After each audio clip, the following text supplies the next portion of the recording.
Just reconvening. It's now 9:35. We acknowledge that there's a lot of questions about the cost, the initial cost, and I think it's important that we explain how that particular number, where that number derived from, and how it was presented to regulations. We used the state of Arizona as a template. However, we looked at other states' regulation as well, and because of uncertainty in how much this program would cost the department, we looked at several fee schedules throughout the nation that has a medical marijuana program. One was state of Massachusetts, and we looked at other states as well. And I don't want to say arbitrarily, but we needed an amount that we were confident that could sustain the program. So we used, I believe, the state of Massachusetts used their fee schedule. Now, as I mentioned, this is open for changes from the very beginning. We mentioned so it could go up or go down, possibly go down. So after the draft was crafted, we went back and did our own internal economic impact study, if you will. We recognized cost to the population, general populations, as stated in the administrative adjudication law, it will not exceed $500,000. So we didn't craft one to present because it's not necessary. However, as I mentioned, we did an internal assessment, and I'll have Ms. Cindy Naval, who's our planner, explain that $35,000 you're right, may be above what we had anticipated in terms of the need to run the program, but the $35,000 came before the assessment. So I think it's important to stress that that amount may very well change, because we just did the impact study just recently, as early as sometime this week or so, because it was not required, but we wanted our own assessment to ensure that was a fair assessment. So I have your planner, Cindy Naval, to kind of run down that to you. And will that be made available for review? Oh, we can do that. That's not a problem. Yes. Okay. Yeah. It's public information, but I just want to share with you how that $35,000 was derived from, and our later evaluation, the cost to run the program, and whether that was sufficient. And apparently, it's possibly more than sufficient, but we didn't do all the calculation. We didn't factor in a lot of things, which Cindy will share with you. So for example, assuming the Department of Public Health runs it, our division runs it, the cost for manpower, utilities, and all that, okay? So right. please. It's the cost of doing business. We are completely in understanding that your cost of doing business is paid for by the government. Our cost of doing business is paid for by the patients. Understood. So I'll have Ms. Naval explain that. Okay. Hi, thank you. Well, we did our analysis here. First, we started off looking at per capita costs from other states that ran medical marijuana programs. And where we could, where they listed the number of persons who work there, the number of patients. We looked at the per capita costs for those who are participating in the program. And when we compared that to Guam's population and the potential number of people who would be participating, some of those per capita costs and total costs for running the program extended over to $700,000 or $800,000 a year, which seemed a little bit unreasonable.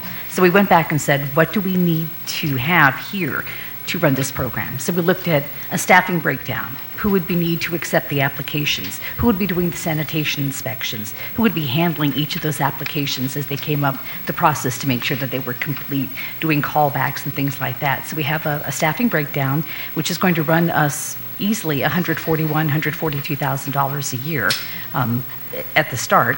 We looked at equipment, and we looked at some of the infrastructure we needed, because our intent is to make this a completely online program, with the exception of some potential in-person verification if we have questions about identity of people who are getting the registry cards.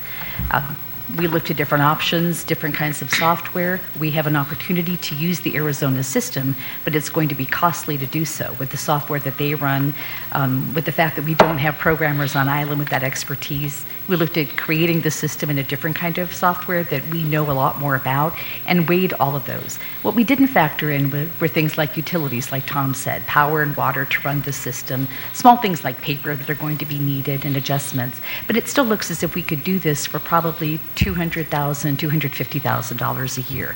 That's a ballpark estimate. Please don't quote that like the $500 per ounce that's been quoted before. It's a starting point for us until we narrow down the electricity and the other kind of usage that we have.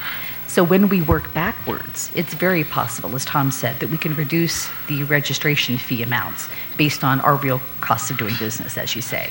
But we did need to start somewhere to look at potential revenue and what it could do as an impact with that. So we understand your concern, and we'll try to do this a bit more scientific. May I chime in about that? I didn't ask, did you factor... You announce your name. This is Jesse Pablo again. Did you factor in a mitigation, a risk mitigation plan, just in case this program from Arizona doesn't work out? When you say risk mitigation plan, are you talking about doing backups or having an alternate bit of software? Yeah, so if it is a buggy software, yes, I mean, there's risk involved, and you will have to hire IT support to fix that. Yes. So is that embedded into your contingency plan, or? Yes, because we do have alternate software sources in order to build a backup program for this, and backup servers as well, both on and off island. Okay. Okay. All right. Thank you. I would just like to comment on the subject regarding the designated caregiver. Okay. It's kind of difficult for us, and I'd just like to remind everyone that, again, our department, although we were tasked to promulgate these rules and regs, we did so within the sections that were identified through Public Law 32-237. And one of those provisions does require that the designated caregivers, be identified as card holders.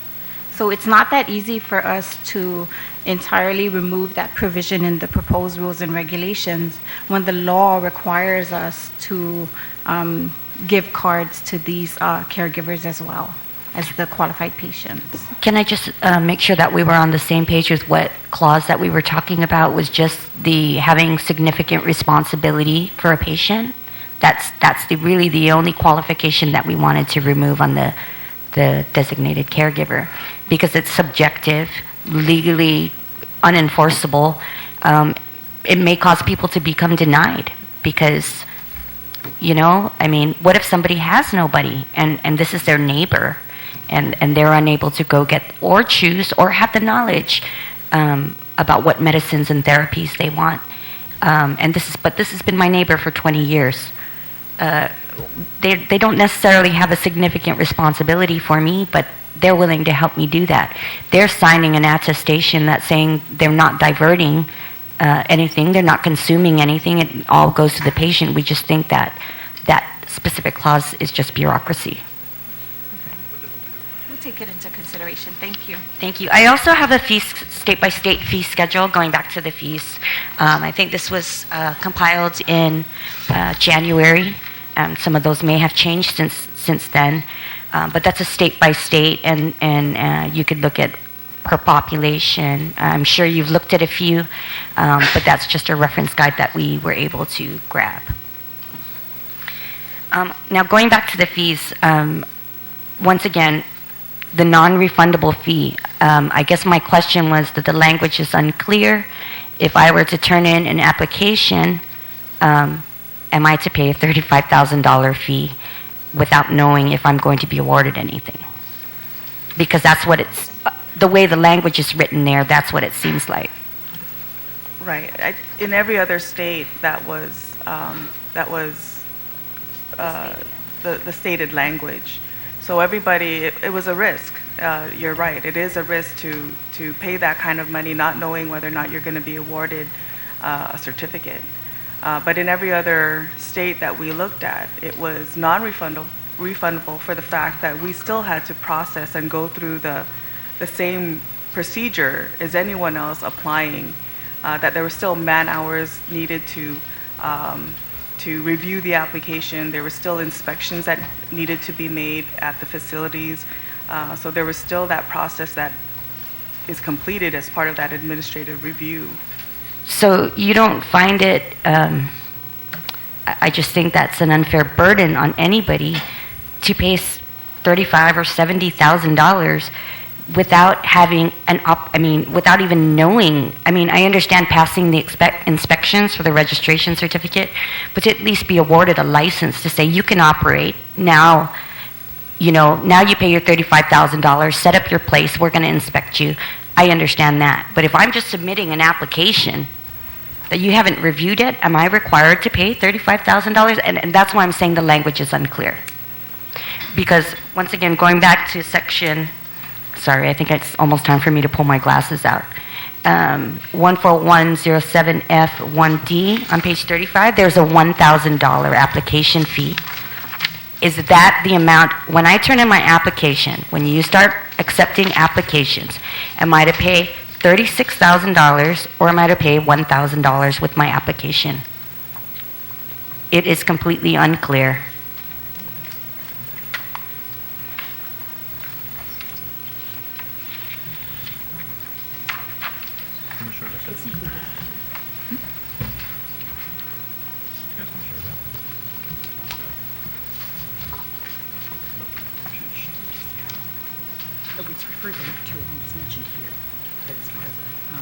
Yeah, that Just to clarify, $1,000 is not Are you talking included. about the dispensary registration certificate being at $35,000 and then the license to operate? So there's the certificate and there's the license. So there's Right. $35,000 for the certificate, and then you have to apply for the license to operate at $1,000. Okay, so when I submit my application, that's what I'm saying. It's very, very confusing. There's no flow chart. When you start accepting applications, what am I turning in? So you'll submit the application for the dispensary certificate, and then when you're done with those requirements, when you're ready to open, you'll submit an application for a license to operate. We'll do the inspection, and when that's satisfied, then we give you the license to operate. So it's both the certificate and the Okay. license to operate. So, as far as allocation, I'm paying that $35,000 before the allocation is made to me. No, the allocation is determined by the director, so he determines how many dispensaries, cultivation sites are necessary for a certain CHA. So he'll Correct. determine by the number of patients and designated caregivers that are issued registration identification cards. So for example, if there are 1,000 patients in the northern CHA, he may decide that we need 2 dispensaries and 2 cultivation sites. So there will be 4 allocations given for the northern CHA, 2 for a dispensary, 2 for the cultivation site. There may be no patients in the southern CHA, so the director will make the determination that no allocations will be given for the southern CHA because there are no card holders in that CHA. Correct. So if I submitted an application for Southern CHA and it is determined that will be no allocation for Southern CHA, I just blew $70,000. Well, you would know that there's no allocation because we would notify the public that there is no allocation available for the Southern CHA. So we wouldn't even Okay. accept your application because there's no allocation given for that area. Okay, so just to clarify again, so let's say you have 2 allocations each for Northern CHA, and I submit an application, and I'm competing with 5 other applications. I still have to submit $36,000 per application. That's correct. That is non-refundable, should you not even like my application. If you are not selected as part of the process, there is a $1,000 refundable fee. If your application is deemed complete and in compliance with the rules and regs, and you were not selected based on the criteria in the rules and regs, then you would be refunded $1,000. Sure, absolutely. Can we get 10 people to comment on this because we think that's a very high price to pay for an application. Yeah, it's not a risk I want to take. My name's Mo Cotton, Elmore Cotton. What else you want to know? What do you want to know about me so I can talk? I can talk, okay.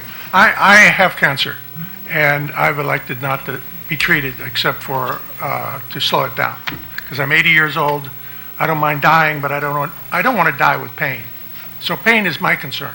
I would be a user. But getting to her point, and I was my big point too, $35,000 is going to knock out all the small farmers who would probably like to be in this business and who've been farming for, 20 years, 30 years maybe. And all those people, they can't afford that, especially if it's a yearly fee. I think you're going to kill this program. The voters of Guam said yes to medical marijuana, and you regulators are going to kill it. In my opinion, you're going to make it so expensive for people. I asked the question, if it is 500 or 400 or 300, how much am I going to get? Enough supply for a year, a week? Do you know? The way the law is written, it's that the adequate supply is such that it's an unlimited supply up to no less than 3 months supply. Okay, 3 months. That's what Right. I wanted to hear. An uninterrupted supply, no less than 3 months. So I get 3 months supply. I can afford it, but I'm sure there's lots of people that won't be able to afford it. My point, though, is, and what you said you checked other places. You didn't check Washington. I just found out Washington has no charge. You're charging $35,000. Washington charges nothing. He can correct me if I'm wrong. Yeah, I'm sure there's a fee or two in This there. is Jesse again from Washington State. The only thing that you pay for to cultivate is your medical card, and you are authorized to cultivate up to 15 plants. You can start a collective with 4 or more people of 60 plants, and there's no $35,000 fee. Are you speaking for the recreational part of states? The medical Okay. part. And So- you're speaking for home cultivation? Yes, for a medical patient, you are authorized 15 plants, and you can hold up to 24 ounces at a time of flowers. Okay, I want to make another point because I've seen it happen before. There's a program called the Foster Program for Veterans. I'm also a Vietnam veteran. I'm not a combat veteran, but I'm a veteran. When I heard about this, and I'm in the real estate business, I decided I would look into helping the veterans with foster homes. And I had a home right near the hospital, which I thought was perfect. I had it inspected by the veterans. They came out and looked at my building and said I had to change the windows, things like that. That's okay. And then I started looking at the regulations. I had to move there. I had to personally live in that rental. And of course, I'd have to take my wife with me. We had to give up the first floor to the veterans. We could only put 3 in. So I went back to the administrator, who was an administrator who was flown in here, has been here for a year. I said, how many people have you actually come up with to run these foster homes? She said, none. I can't get anybody to agree to it. And I said, I know.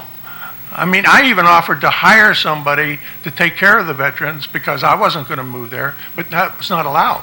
So the program probably was good when it started, but the regulators got in and killed it.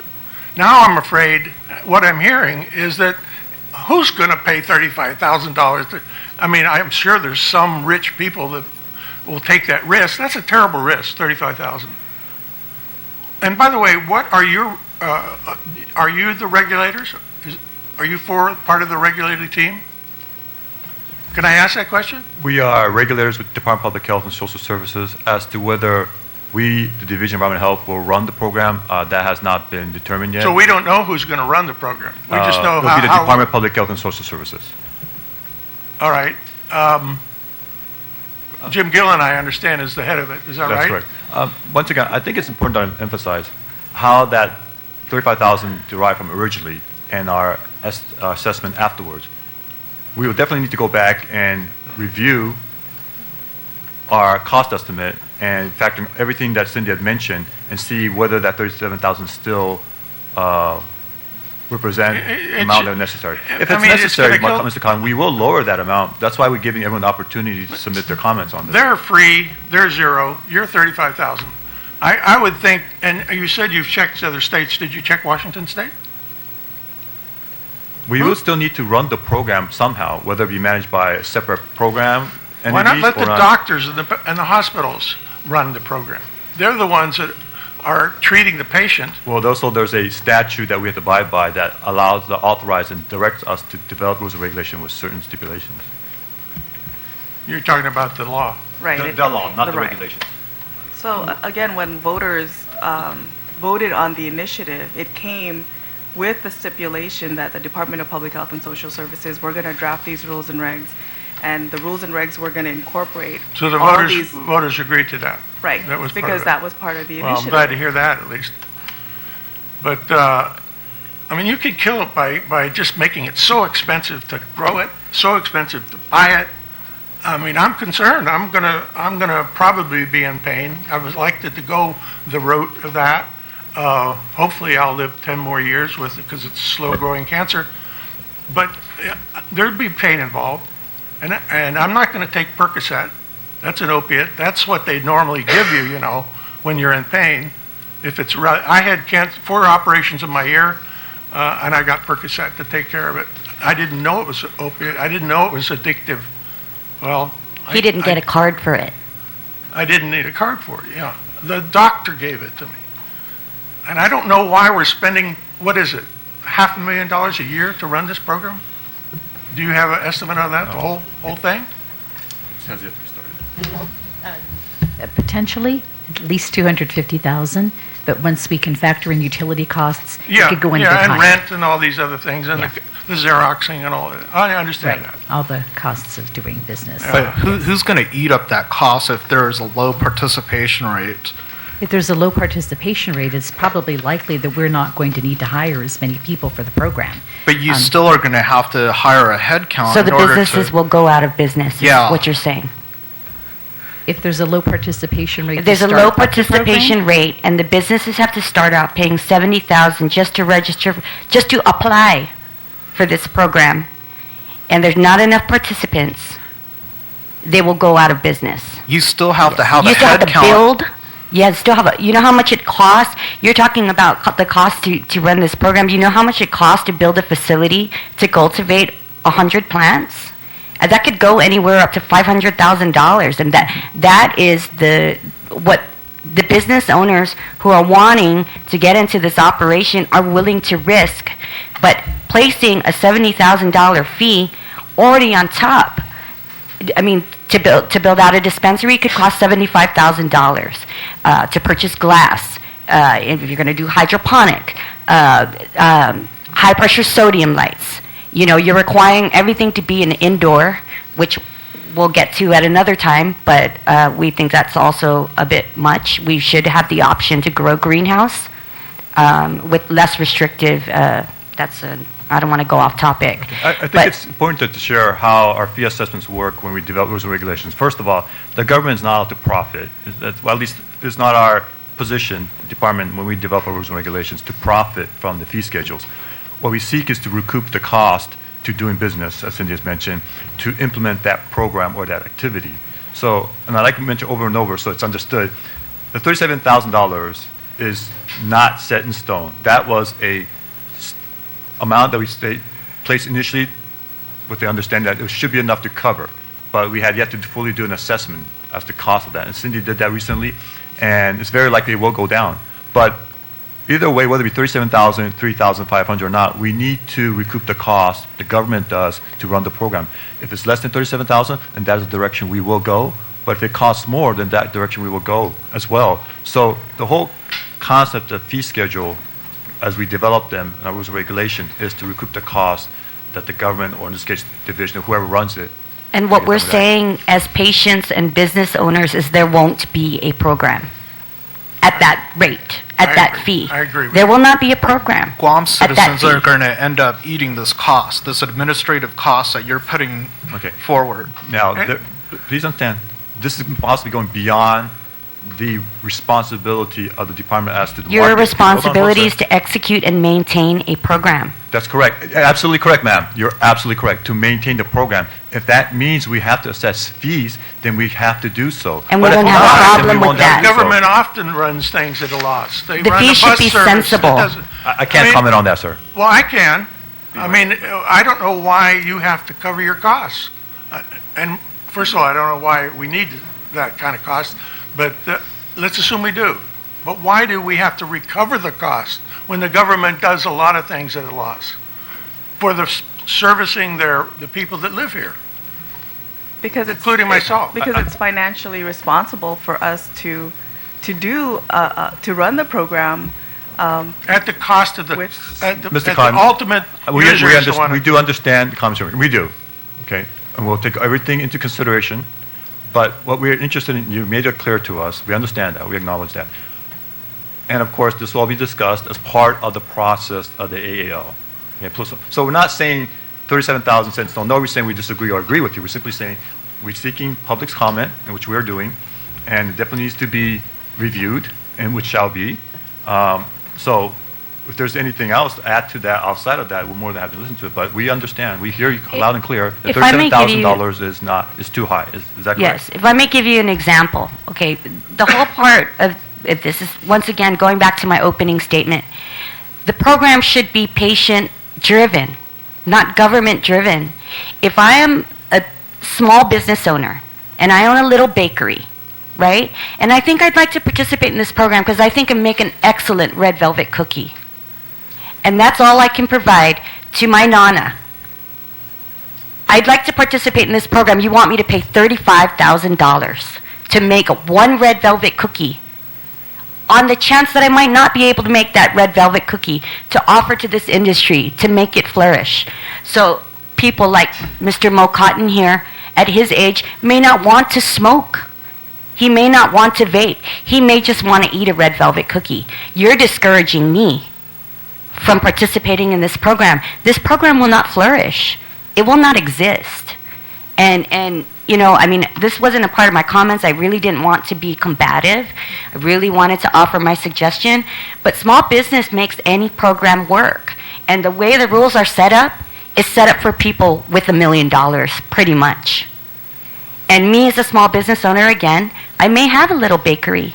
And all I want to do is provide a red velvet cookie to patients with cancer. I can't do that at $35,000 just for a fee. How much do you want me to charge for that cookie for 100 patients? Think anybody's going to buy that cookie for $1,000? No. I mean, you guys are telling us over and over again about the cost of doing business. We already have our business plans. We know what the cost to do business is. You know, we've consulted with organic farmers. You know, we're even talking about how to use tea, you know, because we want to provide clean therapy for cancer patients. We can't charge $1,000 for a cookie. I mean, and that's what this fee is amounting to. It's just not reasonable. And your argument's great. I heard that there was a recommendation, maybe came yesterday, that why don't you let individuals grow so many plants? I mean, my wife's got a green thumb. It'd be great if she could just go out and plant a few.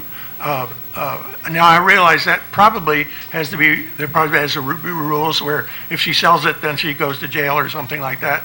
But still, I understood that was a recommendation. I don't think you would like that because there's no way you can collect a fee on that and cover your own salaries. And by the way, your salaries are probably pretty hefty, and we got to add all that up. So you say you're not in for profit, but you're in for your livelihood. And I don't think we should have to pay for it, the user. Sorry. You want to comment on having my wife plant her own? I imagine that's against the law, right? If she planted it and I used what she grew herself, is that against the law? So there's nothing in the law or the rules and regs that prohibit that. But again, I think we all need to remember that marijuana is still a Schedule I drug under the federal government's laws. And Are you saying the feds would No, I think arrest my wife? the best answer to your question, sir, is this. There's nothing prohibited, as Michelle mentioned, to grow in your backyard, but you still have to comply to the requirements of our regulations. You'll be defined as a cultivator. So she would have to pay $35,000 to grow in our backyard? The way it's written currently in the proposed rules, that's correct. Oh, boy. All states I are hope you're defying the televising federal that. law right now by participating in a medical marijuana program. And that's a That's year, true. 35,000, That's right? Every year. Every year, right. And the law, I but see, the guess- law defines anybody who grows marijuana as a producer. And by the initiative, we were tasked with developing rules and regs to regulate the producer. So whether or not you grow it in your backyard as a home cultivator, or you're a facility that is on a larger scale, you're still defined by the law as a producer. And you could look me in the eye and say that my wife, we have to pay $35,000 a year so she can grow some plants? Our limitation by the rules and regs is governed by the statute. And What- we didn't write the statute. The statute was developed and it was voted on as an initiative by the voters. We didn't No, write you the didn't, law. the voters didn't vote. The voters might have voted who was in charge of it. That's what you just got through telling me. But the voters said yes to medical marijuana. But you're gonna kill As the- it was written in the initiative. I mean, they read the initiative. They voted on whether or not to accept They the read, initiative. they read this? No, they read the law. This. And what does it say about 35,000? It doesn't It's say. it's not mentioned in It's not there. mentioned. You put it in. We put it in Okay, through the that's all. proposed rules and I mean, I regs. hope they're televising this. The public is not going to be happy with this. But again, Because they the- know they're going to end up paying for it. Or we're going to go underground and do it what we're doing now. Well, not that I do it, of course, but that's what, people are smoking marijuana on this island. You know that. They're doing it illegally, so nobody says much about it. But that's what's going to happen, and he mentioned that's exactly what will happen. You make it too expensive to do, it's going to go underground. I'd like to clarify on that as well. We're not creating an industry here. The industry is already there. All we need to do is regulate it, and regulate it properly, so that the people who are out there doing it and consuming it are doing it cleanly, properly. You know, the industry is there. We can't pretend it's not there. It's there. It's an illegal industry. We do agree. We're not creating one. We do agree. It needs to be regulated. That's correct. And that is the process we're going through and try to craft the best we can. And that's why we're holding the public hearing to get everyone's input. As I mentioned over and over, this is not set in stone. This is part of the process, and we'll definitely review every comment that's received. What do you think about lowering the fee for an individual to zero? All I can say is that we need to go back and look at our assessment and determine what is it that's going to cost to run the program. Now, whether you agree or So disagree as to you're putting the cost of the program on our backs. That's what you're doing.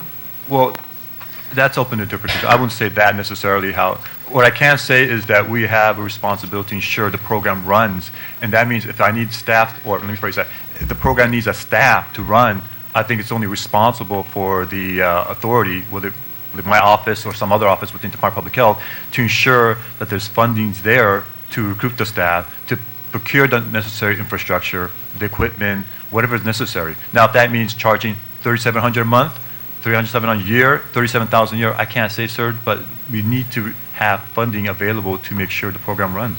Well, let's increase the taxes $1 or something like for everybody on the island, so that people who are in pain can have. We're only basing on our authority and our instructions, which is to develop the rules and regulations based on the statute which was passed through People's Initiative, sir. Okay, well, please go back and look at that. We sure will, Because and we that will. is ridiculous, absolutely ridiculous, to charge an individual who's going to plant a few plants for her with my card. I got a card. She's got a caregiver card. We're following the law, your law, but we can't afford the $35,000 a year. Well, we'll definitely look into it, and everything is taken Or into even consideration. 10,000. And like I said, it's 5,000. defined as a cultivator, not as an individual. Can I read the rest of mine? Because I still have a long way to go. Yes. Is So it just to close out the you- fees. Okay. Just to close out the fees, we do recommend that the initial and annual licensing and registration fees be reduced relative to the size of the market and not the cost of the program. Again, that is our main concern. It's the size of the market needs to bear the costs. Whether it's 3,000 patients or 300 patients, it's gotta make some sense, or there will be no program. So that is our recommendation. If you do make the change, will we be able to comment on that as well? Yes. Okay, so I think we all made a case here. Is it okay if I continue on? Yeah, I'm going to turn mine on. I frankly will have to go. I've got a business to run. I've got 60 employees, and I've already lost several to cancer who probably would have loved to have less pain. Okay. I thought the whole idea was to help the people walk, not to help the regulators. I thought the whole idea was to take care of us, not you guys. Now it looks like it's you guys first. You got to pay for your Xerox machine before you're going to let us smoke marijuana. Okay, I'm going to leave. Thank you very much for letting me keep these on. Say goodbye to the TV. And thank you for this information. Thank you, Mr. Kotzen. So moving forward, we have section 14106B4, adding a debilitating medical condition. What page is that? I didn't. Didn't mark the page number. For those of you following along. GG and 3C recommend that the review period for the department to consider adding debilitating medical conditions be increased to at least 4 times per year. Our justification is that this is based on the increasing pace of medical cannabis research and the fact that new developments are occurring rapidly. As we are all aware, the federal government has just laxed their stance on testing, and we expect even in the next 6 months, the face of this industry changes from day to day. And we think that 6 months is a long period of time for a patient who may have a condition that cannabis has shown effective. If a study came out today, I'd like to be able to come and say, in a reasonable amount of time, to say, I think I'd like to participate in this program. Here's a study that was just published by the American Medical Association that says I benefit from cannabis therapy. So we'd like to recommend to increase that to 4 times per year. If I may comment on that. Again, we are limited to the confines of the law, and on section 122406, with respect to the advisory board, their duties as defined in the law specifically says that they will have to be able to convene at least twice per year. So if we were to expand it to 4 times a year, which I can understand what you're saying, it would require a change in the law. It says at least. It doesn't say to only 2 times a year. So I don't see that it needs any changing. If you put it in the regulations that you would open No, we understand. requests 4 times, I don't think that's any conflict with the law. I'm not an attorney, I'm not a senator, but it doesn't sound like it's a conflict to me. No, you absolutely. That's something we'll definitely need to add to our consideration. Thank you. You're welcome. Section 14200, Article 2, qualifying patients and caregivers. We believe that HIPAA compliance and assurance of confidentiality for qualifying patients must be addressed at some point in this section. If we could just add a HIPAA compliance language in there. Section 14202F5, applying for registry identification card for a qualifying patient or a designated caregiver. Guam Grassroots and 3C believe that this section is excessive and may discourage physicians from participating in the program, which restricts patients' access to cannabis therapy. In Minnesota, for example, physicians unexpectedly were found to be generally unwilling to undergo the requirements to qualify them to recommend cannabis as a medical treatment, which has resulted in the state having less than 200 registered patients being served by operations that cost millions of dollars to construct and operate. Once again, going back to the cost of doing business, and all the fees have to be paid regardless. We're dependent on the number of patients that are participating. And we don't think that they should be discouraged from signing up if they have a condition. In section 14202F5D, we also feel that patient confidentiality may be compromised here. Qualified patients should not have to disclose what debilitating condition they have to anyone but their doctor. And this language says that the doctor needs to initial an identification of their condition. I may not want to do that. If I'm applying for this program, what I may be diagnosed with is between me and my doctor.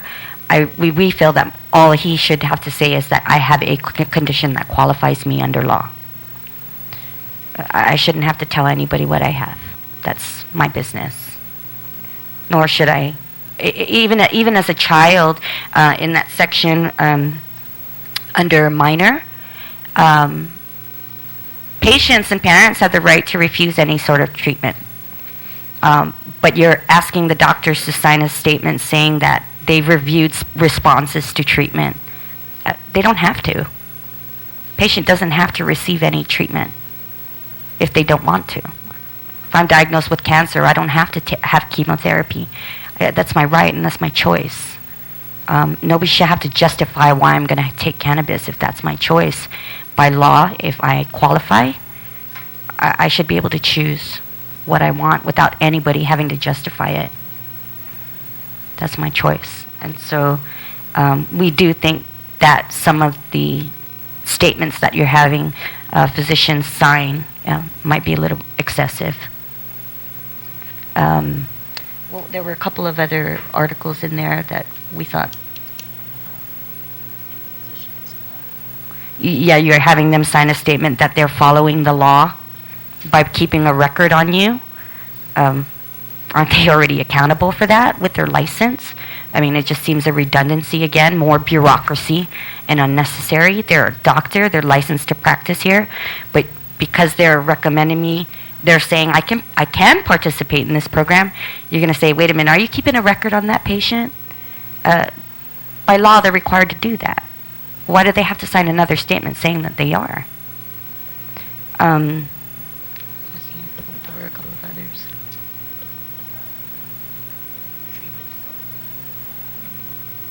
Oh, right. Like, let's say, for example, I'm not happy with my previous doctor. He misdiagnosed me a couple times. I'm going to go visit another doctor. This doctor has been my doctor for 4 months now. He's diagnosed me with cancer. Unfortunately, a lot of people, that happens to a lot of people.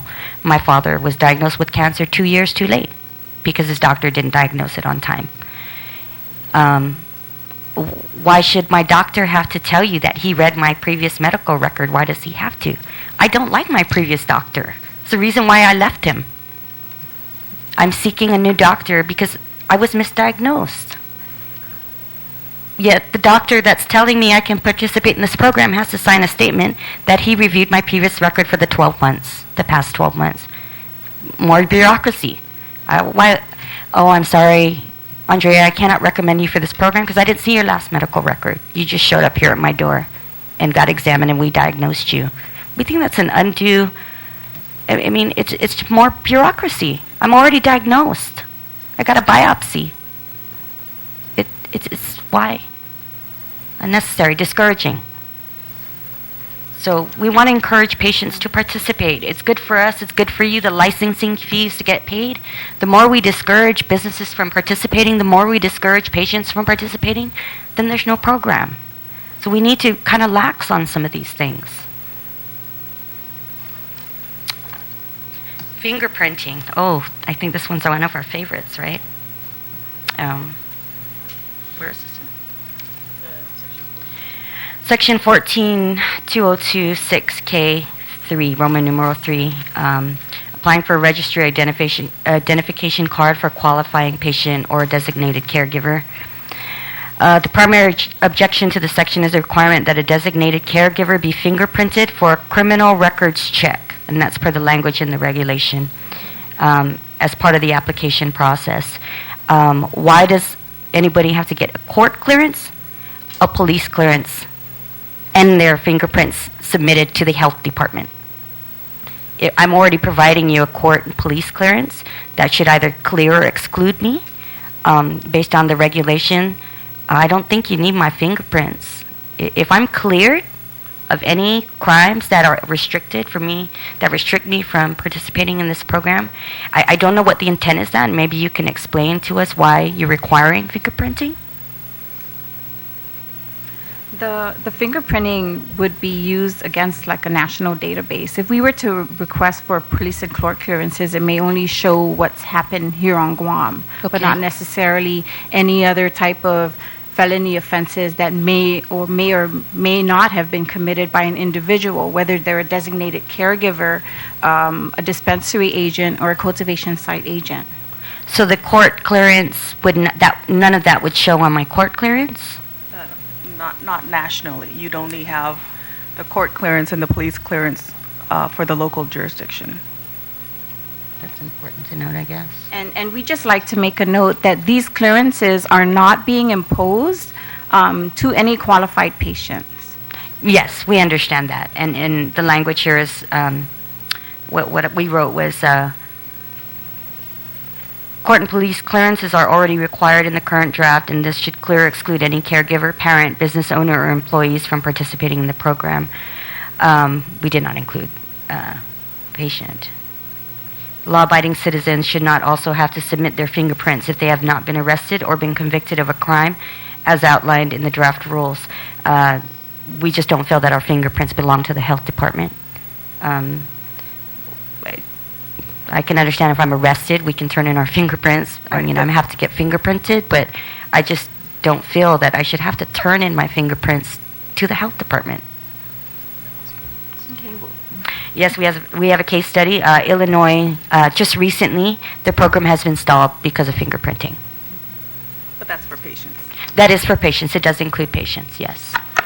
I have to add, in Washington State, the one who manages these records of each patient is the authorizing doctor or naturopath and the dispensary itself. So if there are bad players in this, then the police, they can subpoena this information by having that. You can have a know your customer requirement, and this is not something that the public health needs to really manage. I'm sorry, manage what? Not. The information on each patient.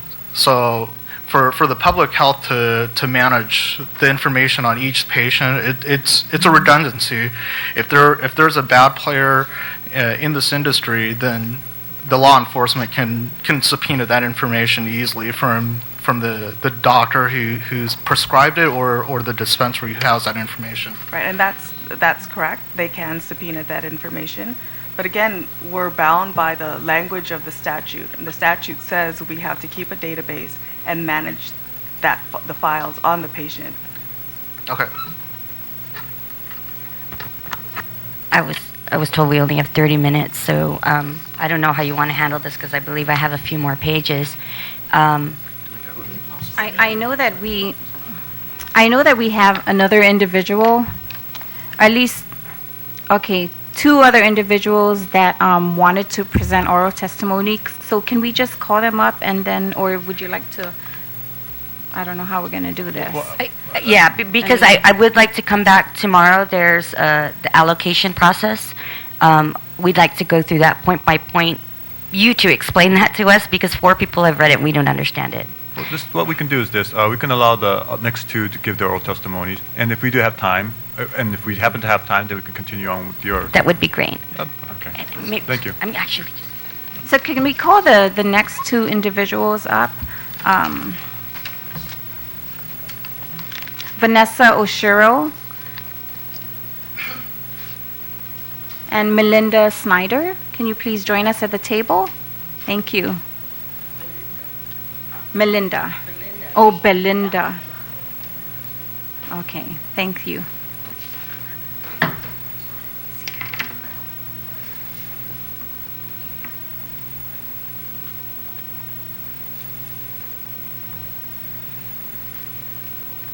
Thank you.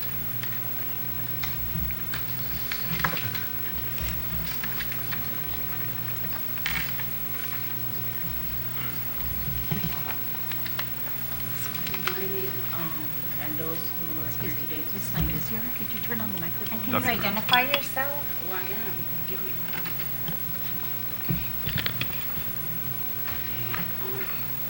Good morning. For those of you who are here today to submit your verbal or written testimony.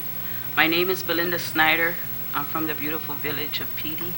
The following points I would like to address testimonial statement. Prior to finalizing of this bill into law, I did submit a statement via email to all the senators. And this is at the beginning of having this placed into law. However, I'm present today to verbalize my concerns. I'm kind of nervous. Although the legislation indicated that it is to help epilepsy cases in children, leukemia, cancer, brain cancer, and other indicators of critical illnesses, I myself have several illnesses, and I have pain every day, but I don't refer to illegal drugs like marijuana. And even if this should come into effect, I would not use marijuana because the long-term effect on this drug hinders people's psychologically and physically and verbally. So as I continue, then the bigger picture, those who will be manufacturing or distributors, who's going to be the watchdog or who's going to be the individuals who will be watching and ensuring that whatever is used as the aspect of this plant, such as fertilizer, or to enhance the plant, who's going to be there to watch the individuals if it should be grown in their homes? Who's going to make sure that the plant is 5 feet tall, 2 feet tall, or whatever it may be? That's almost impossible to do. You're talking about the whole island, which is made up, maybe 100,000 people or more, or less. So we need to look at that aspect. What's going into the plant, if they use fertilizer, such as Miracle Grow or whatever it may be. Who's to say that my neighbor's not putting some other chemicals into the fertilizer, into the Miracle Grow or whatever they use? I don't use these things, so I'm just saying these need to be in consideration because it can really hinder a person. Then other issues is obtaining individual business license or a medical prescription from a doctor. Not trying to be negative on this part, but we've known of a doctor who was given Prozac to individuals who she wasn't seeing, a patient. Could that happen again to other physicians? Sure. Who's going to make sure that these people are getting the right prescription, they're taking it and not giving it to other individuals or children? That needs to be looked at too in the laws. However, it can also hinder one's functional, psychological, and whole aspect of an individual. Their vision being blurry because they're high, their speech slurs because they're high, psychological effects, relaxing, or a violent temperament of the individual over a long period of time. Why? Because once they try a little bit of it, they're going to need something stronger, then stronger. We already know that this island, of course, there's illegal drugs. It's always in the newspaper, even in the 70s, 80s, and now we have an epidemic with ice, and that's a continuing factor. Okay, temperament to the point of harsh crimes being committed. This drug alters one's ability to function at 100%. The gentleman yesterday, I didn't get his name, Caucasian, older man, did testify that people that are in the construction business, if they should operate heavy equipment, if they're under this drug because of the back pain or whatever pain they're feeling. I feel pain every day, but I'm not going to use this. And I think we should look at the bigger picture, not just this as a cop-out. That's how I look at it. That's my perspective. Okay? Crimes on a high rise. Okay, in Miami, April 9, 2015, cops responded to a home invasion, find marijuana grown in the house. And this is by Julie Johnson, the Press Democrat, November 28. Another incident, 2014, robbers with guns and in search of marijuana have raided at least 11 homes since August, and other countries, leaving a trail of violence in their wake and marketing a seasonal trend of officials says in time with outdoor pot harvest. This is because of outdoor pot harvest. Again, who's going to make sure that it's not being filtered to people and that's going to hinder our community or the children. That's very important, the safety of the community. The gunmen are also looking for a stockpiles of cash. We know that with drugs comes cash. With drugs comes weapons that are often found where marijuana is grown or processed. 3 people who have been shot. A woman was raped in this recent incidents. Others who were tied up and assaulted in their homes ransacked. Now this goes back to the home front. Mr. Pareto in Jointya, home invasion over marijuana, who was brutally murdered with a baseball bat over marijuana. Citizens in Derio Jigo use and growing marijuana illegally. Okay, the law is stiff. The law you have presented, I haven't read it entirely, I'm sorry, but it is stiff in some areas. And I would like if the panel here can consider to have 1 or 2 facilities, okay, that are controlled. In other words, let's alleviate these producers, people who are trying to get licensed to run this, because who's to say what's going to happen after fact? They know the primo, the prima, whatever it may be, it might go into the wrong hands of the wrong people and hurt innocent people. So therefore, my option to this is to have the government have 2 facilities, north and south. Anyone that's wanting to smoke this drug for pain or cancer, whatever relief it may give them, to go into the facility. The facility is accounted for. The facility has stiff guidelines, therefore it won't go into the wrong hands, and we don't have everybody growing pot all over this island. Although it is an issue now, however, if they're caught, it's an illegal adverse action to these individuals. Okay. Consider 1 or 2 facilities that are controlled, accountable, where users can go to smoke their prescription or their drug, marijuana, whatever it may be. Not to have any and everyone, whomever is interested, to obtain a license to produce and distribute this drug. I believe, although some say it's not about money, it is about money. Because this could be a multi-million-dollar paycheck over a year or a long period of time. Yet no one is actually considering the long effects after the drug has been used over a long period of time. Then we must think about the secondhand smoke. Should the patient use the drug regularly and freely in their homes? And then later they might need something stronger. What about the children and those who have other medical concerns? The children will act out and mirror what they see, hear, and are told. So this is another area of concern. Please consider to include a 25-year background check. Some criminals who are felons can get their record expunged. In turn, their names are no longer appeared in the system of having committed a crime or being a convicted felon due to the stroke of a politician expungement with a pen. I am here to ask each and every one of you to ensure the safety of our community and our children, but by not having just anyone who wants a license to distribute or manufacture, there must be a stiffer guidelines and background checks. I oppose this law wholeheartedly. Once in place, our island is no longer going to be an island of paradise. I rather this law of legalized marijuana be of non-existence or killed. Need to have a watchdog of what is, again, I'm rephrasing this, of what is made up in such of the marijuana, such as candies, cookies, tea. Children might eat the cookie, or anyone not knowing what's in the plant or food or drink consumes it. Producers need more stiffer regulations. And I'm very happy what I heard so far about the amount to get a license. Make it 10,000. I don't know. Higher if you can.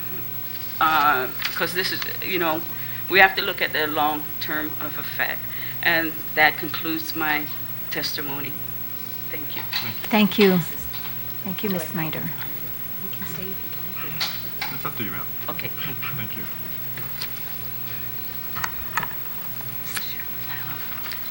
Is this close enough? Yes. That's fine. Sorry, I'm going to put my glasses on. Good morning. I am Dr. Vanessa Oshiro, owner-operator of Mariana's Vet Care in Barrigada, Guam. I'm here to voice concern for this community, both as a member of it as well as a contributor to its welfare by way of my business. I understand that the panel before us today and this forum are a consequence of legislation, now law, but I question the manner by which that legislation was propagated, and I believe I'm not alone, as Ms. Snyder just testified. While it is incumbent at this point for this specific discussion to take place, even so, the larger future view for our community must be taken into consideration as well. Our island has rapidly seen an uptick in violent crime against the weakest among us, children, the elderly, and as a veterinarian, I cannot neglect to mention our animals. Via a Guam Police Department statistical survey in only April of this year, the Pacific Daily News reported an increase in home burglaries in the first quarter of 2015 from 472 last year to 475 this year, both very large numbers. And this is going to be submitted for you as an appendix. With numbers like these, in such a short time and such a small island, we cannot afford to lose more ground to the evil of addiction that has already victimized so many with a boldness never before seen. The writing is on the wall, and what we have lost and are losing are signs of the times. For those who still have the presence of mind to understand what is at stake in our shared experience as Guamanians, and for those like myself who have personally experienced the havoc addiction can wreak in a brother or sister, father or mother, as it may similarly be, I am here to advocate for a better response to suffering in our community than mere anesthesia. As long as we live, we should be able to master our will. And I'm sorry to say, I know firsthand from the addiction of my brother that started with just a little marijuana, ultimately chronic drug use, as it has been pandered to the public to push the medical marijuana agenda, results in slavery to the drugs, and not just by the individual, but by everyone who loves him. I thank you for your opportunity to speak today, and I just wanted to speak a little bit to Ms. Snyder's comments. I've not met this woman, but I completely agree with what she testified to. I believe that there was no public hearing given for this legislation to become law, and that process is very important in this community especially. I think the discussion needed to be had, and I appreciate that we are able to at least speak in this forum, and I would hope that other people who have had similar experiences will be able to speak to it as well. This is an island. This is not the mainland United States. And even in the mainland United States, they are still suffering the consequences that are not very well publicized, because this is about money on a very large level. It may be on some level about pain, but I think that we can see that the medical marijuana industry has not been what it's cracked up to be. There has been murder over money, over people who thought perhaps they were doing a good thing, but there is evil in this, and I can speak to that personally and regularly live with this, with my family, and the consequences that have been public in my own personal history here on Guam with my brother. So I thank you for your time, and I'm finished. Thank you. Thank you very much. Thank you, Ms. Oshiro. It's now 20 till 11. Are there any other individuals that would like to present any oral testimony? No? Did Andrea leave? Take a recess. The public hearing's up till 11 o'clock, so we can take a recess, and when someone has something new to add to the testimony, or continue the testimony, I guess that was, we can reconvene. So right now we'll take a recess. Thank you.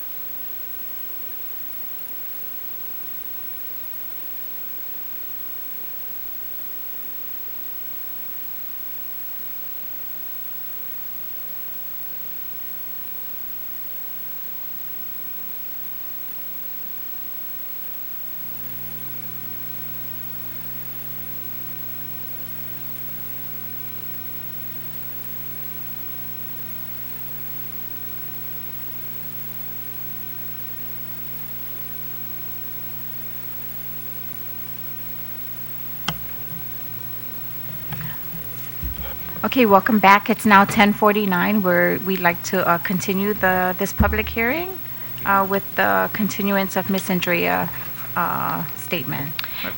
Thank you again. We do have a lot of other comments, but we'd like to come back tomorrow. But I think one of our major points of concern is the allocation process. I don't have any comment on it at this time. We'd like clarification on it because we don't thoroughly understand the process. So if you can explain that to us step by step, we can use the rest of the time for today for that. So with the allocation process, again, it's going to be driven by the number of cards that are issued to patients and designated caregivers. And then at that point, beginning in January of 2016, the director will make the determination whether or not an allocation is available for people to apply for the dispensary certificates. So at that point, we should have already started to issue the registration identification cards to patients and designated caregivers, provided that we're on track. And if that's the case, then we will already have a number. And because part of the application is to identify where those patients reside, the director will then determine where to issue an allocation in what CHA, whether it be northern, which is Dedido and Jigo, central, and then southern. So it's driven by the criteria of how many cards are issued in those villages that fall within that CHA. Can you explain the process of how applicants will get selected?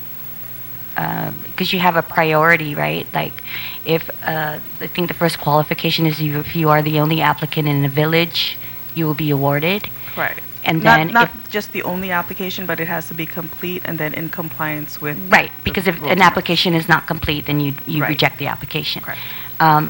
So if I'm the only applicant in a village, I will be awarded an allocation. Right.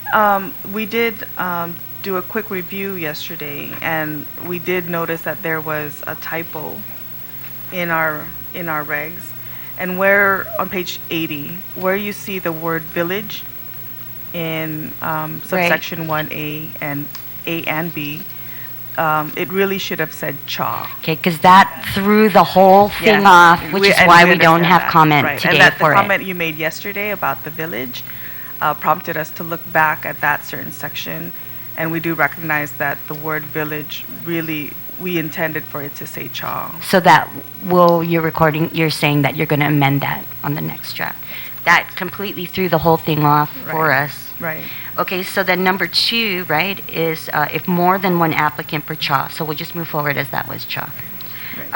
More than one applicant per CHA, then it goes to the applicant that can service the most patients relative to the number of patients in that CHA. Right.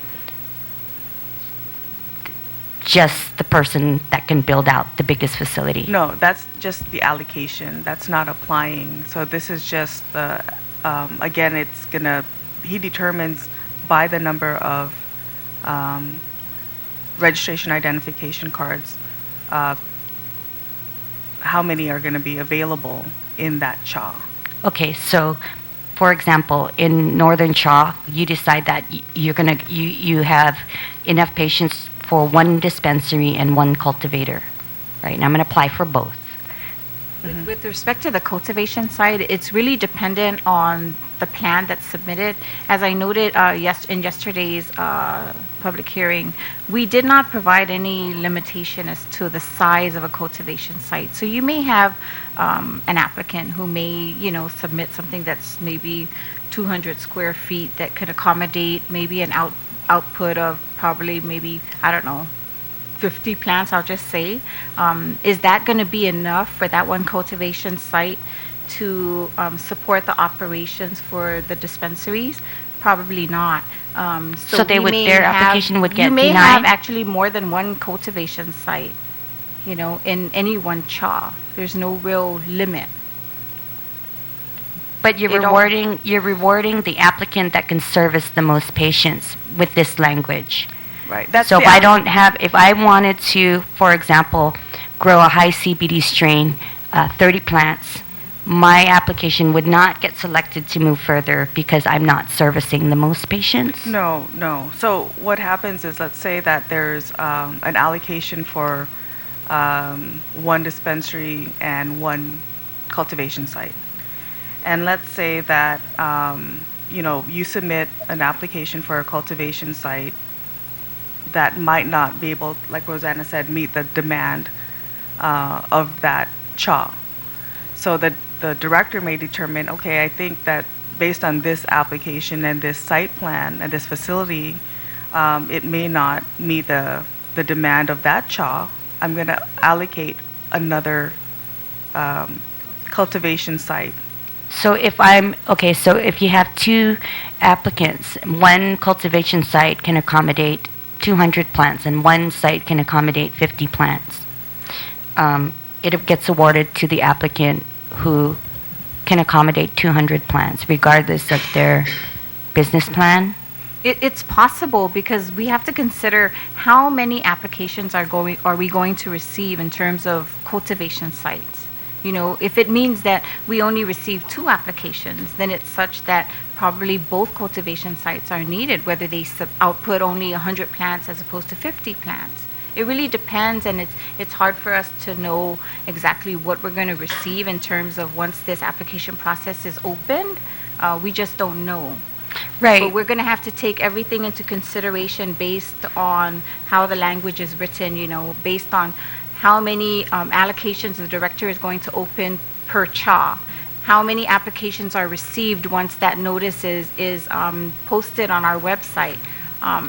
That's where I think the cart comes before the horse, because you're allocating a certain number of registration certificates without any sort of business plan.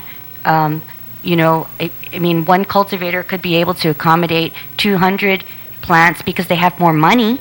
That doesn't necessarily mean they're going to provide a high-grade premium therapy for patients.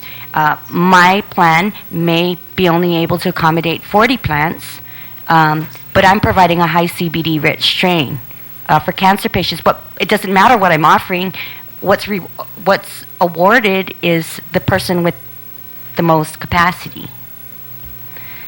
So because you only allocated one registration certificate without seeing any applications, the person that has the biggest facility gets awarded. Right. It does appear that the department shall prioritize and allocate that certificate to the person or to the entity that can service the most patients. However, there is a section, which is subsection 4, that says that if there's a tie, meaning that if both applicants submit a complete application and both of them are in compliance with the rules and regulations at the same time, then it's going to be awarded through a lottery. But before the lottery, it gets awarded to the person that can service the most patients, as that is a qualifier right under if I am the only applicant in a CHA, I will get the allocation. Right. If there are 2 applicants in the CHA, the person that can service the most patients in that CHA will get the allocation. So when will it go to lottery? If they were submitted at the same time, and then both of them were complete and So determined if to it be complete at the same time. services the same amount of plants or is the same size, what are the qualifications? What criteria are you judging other than completeness of application? There's no judging criteria or ranking criteria. I mean, if what you're requiring on the application is security plan, but very minimal guidelines as to what qualifies as an adequate security plan. The guidelines are very minimal, so all I'm required to meet. There's no ranking, or rating system. So just as long as my application's complete.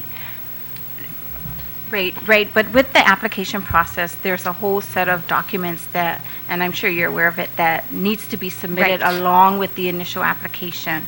And some of the things that we're looking for in terms of evaluating whether an application is in compliance with the act or conformance with the languages in the proposed rules is security measures.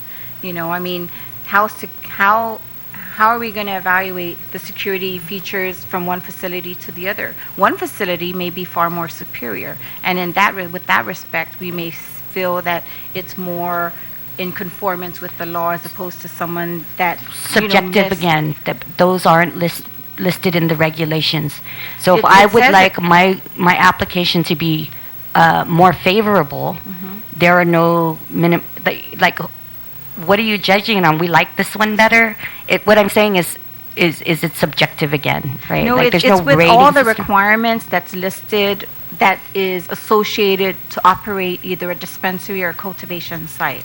And it's not just security features, it's Right. also the Training, laboratory. SOP, Correct. operation Medical director, procedures, correct. having all the staff have, in possession of a registry identification cards or the certificates or the license to operate. Correct. So it's all of those factors that we need to consider and evaluate during the application process before it's So awarded. just to understand, so you're saying that you're seeking within the proposal that there be a more explicit, definitive standards that everyone could follow, so it's on the same level playing field? Is that- Correct. Okay. Because right now, with the way it seems, is if I'm meeting the minimum qualification, it becomes a tie, right? I provided my training SOPs, I provided my operations SOPs, I have the proper sink plan, I have whatever X amount of sinks, storage, whatnot. I'm meeting all those minimum qualifications. So at that point, really, my application is equal to the next guy based on completeness, and that's it. Understood. So in other words, from what I understand, just so we clarify this, you want to ensure that you're on the same level playing field, not based on how much larger your competitors Correct. or other bid or other proposal may be? Right. Correct, okay. I'd like if I'm going to submit an application, I'd like to know by what criteria you're judging my application as favorable versus another application. I may want to, again, going back to the cookie analogy, I may just want to provide a red velvet cookie. My application, because once again, we clarified yesterday, right? There are going to be no processor licenses because it's not allotted in the act, correct? No processor license, no lab licenses. They're not accountable as processors. The labs are not accountable as certified cannabis diagnostics labs by the public health. I mean, they have guidelines to follow, but they're not necessarily licensed and certified to you gave them guidelines, but essentially there's no license to be revoked or, anything like that. There's no license for them. Right. The law is absent any language with respect Correct. to producers, but the language was written into our proposed rules that if you're going to produce a red velvet cake or any other type of edible marijuana product, you would have to still comply with the manufacturing licensing requirements or permitting requirements with the Division of Environmental Health. Correct. Similar So to any other food I'm just gonna manufacturer. make 1,000 cookies a year, and that's my business plan. That's all I want to add to the industry, right? I'm gonna make 1,000 cookies. Now I need to grow. Let's say, right? I'm just pulling these numbers out, from a hat. Let's say I need to grow 30 plants a year to make those 100 cookies. I have to do an extraction process and make those cookies. Now you're pitting me against, because I need to grow. I need to apply for a cultivation license. Dispensary. I'm not selling to customers. I'm just baking a cookie. I'm growing my cannabis. I just want to make a cookie, package it, and sell it to dispensaries. I'm applying as a cultivator because that's what the language in the regulations, yet you're judging me as a cultivator against somebody that's going to grow 200 plants. Their application's going to get awarded because they can service the most patients. See, I mean, we understand. that's why we're confused on the allocation process. We don't think that certain small businesses are merited with this language, and we actually think this whole process should be revisited, the whole process, Okay. and the qualifications. Thank you. Yeah, so, sorry, there was, are we done? Well, it is 11 o'clock. We do have another public hearing tomorrow scheduled. Right. Time? 3 o'clock to 6. 3 to 6 tomorrow, Castle Mall, Manila, Right. Division Senior Citizens Conference Room, afternoon. Maybe, would you be able to possibly make that hearing? We do. And like I We will be mentioned, there. If you cannot, we always willing to accept the written testimony. Right. So that's also available to us. Thank you. Thank you. Right. So it's now 11:06, so we would like to recess our public hearing and continue tomorrow at the Castle Mall Division of Senior Citizens in Manila conference room from 3 p.m. to 6 p.m. And again, we would like to advise the public that you can still submit your written comments 10 days after our public hearing as of Friday. Thank you.